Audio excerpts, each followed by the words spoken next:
ओम नमो भगवते वासुदेवाय नमो नमः। जय श्री कृष्ण मित्रों, राधे राधे। आज की वीडियो में माघ माह के महात्म्य के 23वें अध्याय की कथा का श्रवण करने जा रहे हैं। प्रिय भक्तजनों, माघ माह का पवित्र महीना चल रहा है। ऐसे में आप सच्चे मन से, सच्चे भाव से, हृदय से श्री हरि विष्णु भगवान का पूजन करते हैं, आराधना करते हैं तो अवश्य ही आपकी मनोकामनाएं पूर्ण होती हैं। चलिए कथा आरंभ करते हैं। बोलिए गणपति गजानंद महाराज की जय, शंकर भगवान की जय, श्री हरि विष्णु भगवान की जय। इस अध्याय में राजा का वर्णन चित्रण किया गया है। तो लोमस जी बोले, सुनो, जिस पिशाच को उस वन में उसने मुक्त किया था वह पूर्व जन्म में चित्र नामक द्राविड़ नगर में राजा था। वह चंद्रवंश में उत्पन्न हुआ था। वह बड़ा सूरवीर और सत्यपरायण पुरोहित को अगवा करके श्रौत कर्म किया करता था। वह दक्षिण समुद्र के तीरस्थ प्रजा का पालन करता था। उसका खजाना स्वर्ण और रत्नों से भरा हुआ था। वह हाथी, घोड़े, रथ इत्यादि से परिपूर्ण था और बड़ा पराक्रमी था। हजारों स्त्रियों के बीच में वह सदैव क्रीड़ा किया करता था। उसने अनेक प्रकार के यज्ञ किए थे और विशेष दक्षिणा दिया करता था।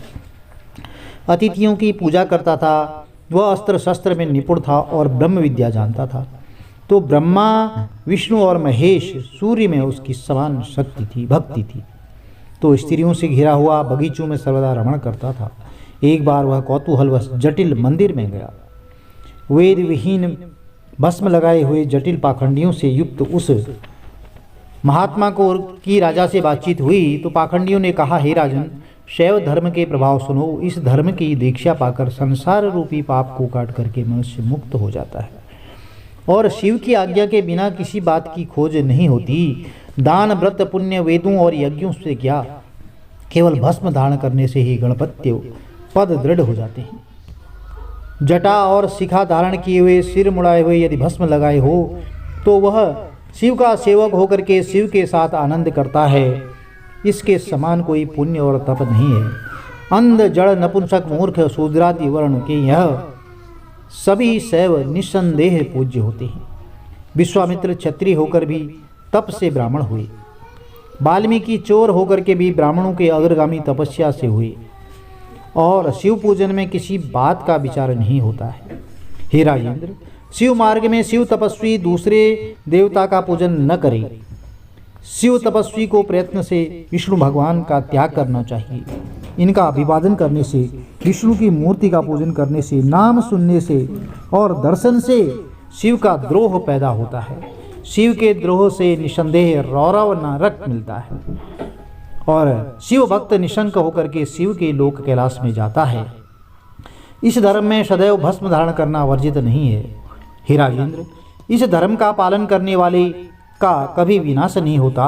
तो वशिष्ठ जी बोले, इस प्रकार उस राजा से झूठे वर्णन और प्रतिज्ञा किए जटिल मोहक धूर्तों से ठग लिया गया। इनके ऐसे वचन को सुनकर के राजा ने उस पंथ को स्वीकार कर लिया। वैदिक कर्म छोड़ करके स्मृति, वेद, ब्राह्मण और विष्णु की बुराई करने लगा और वैष्णवों से द्वेष करने लगा। और जो लोग नारायण का भजन करते थे उनको सदा दुख देता था और मार डालता था। तो पाखंडी धर्म का आश्रय लेकर के वह राजा वैदिक कर्म और व्रत, दान आदि नहीं करता था। वह न्याययुक्त दंड देता था और भय, क्रोध से भरा रहता था। वह सदा हजारों स्त्रियों के बीच में क्रीड़ा करता और गुरु और पुरोहितों के कहे वाक्यों को नहीं मानता था। तो इन जटिल धूर्तों के वचनों में आकर के इनके गांव, हाथी, घोड़े, स्वर्ण, रत्न और आभूषण देता था इनको और उनके कथनानुसार चलता था। अब वह समस्त शरीर में भस्म लगाए और मस्तक पर जटा धारण किए रहता था। उसके डर से वैष्णव ब्राह्मण प्रजा उस देश को छोड़ करके दूसरे देश में चली गई। कुछ बचे हुए जटाधारी और विपुंडधारी हो गए। उस नगर में यज्ञ, पितरों का तर्पण, देवता और भगवान हरि का पूजन कोई भी नहीं करता था। राजा और प्रजा सभी विष्णु से द्वेष करने लगे। शैवों ने विष्णु के मंदिर उखाड़ डाले और सब मूर्तियों उखाड़कर समुद्र में फेंक दिया। इस प्रकार वह राजा द्रविड़ देश के लोग निर्दयी, निष्ठुर और क्रूर हो गए। वहाँ पर बादल नहीं बरसते थे, गौएं नहीं बढ़ती थी। वहाँ के लोग सिर्फ नदी के जल से जीते थे। जीविका से दुखी ब्राह्मण आदि वृक्ष नहीं लगाते थे। लोग राजा को कर दिया करते थे।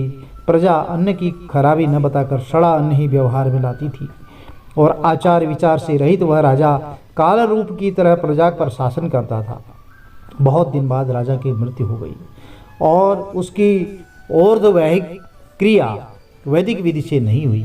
वह यमदूत जब उस राजा को लोहे के कील वाले मार्ग से, जहाँ सूर्य की किरणें तप रही थी, वृक्षों की छाया नहीं थी, जो अग्नि की ज्वाला से परिपूर्ण था, वहाँ होकर के लोहे के डंडों और कठोर मुदगरों से पीटते हुए, जिसे बड़े बड़े दाढ़ वाले भेड़िए और डरावने कुत्ते काटते थे, वह दूसरे पापी मनुष्यों की चिल्लाहट सुनता था, उसे यम की अति भयंकर लोक में ले जा पहुँचे। प्रिय भक्तजनों, यदि वीडियो में दी गई जानकारी आपके लिए लाभप्रद रही तो चैनल को लाइक कीजिए, शेयर कीजिए, सब्सक्राइब कीजिए, साथ में बेल आइकन अवश्य प्रेस कर दीजिए, जिससे कि आने वाले वीडियोज़ की नोटिफिकेशन आपको ठीक समय पर मिलती रहे। श्री हरि विष्णु भगवान का आशीर्वाद आपके कुटुंब में सदैव बना रहे। जय श्री कृष्ण। राधे राधे। आपका दिन शुभ हो।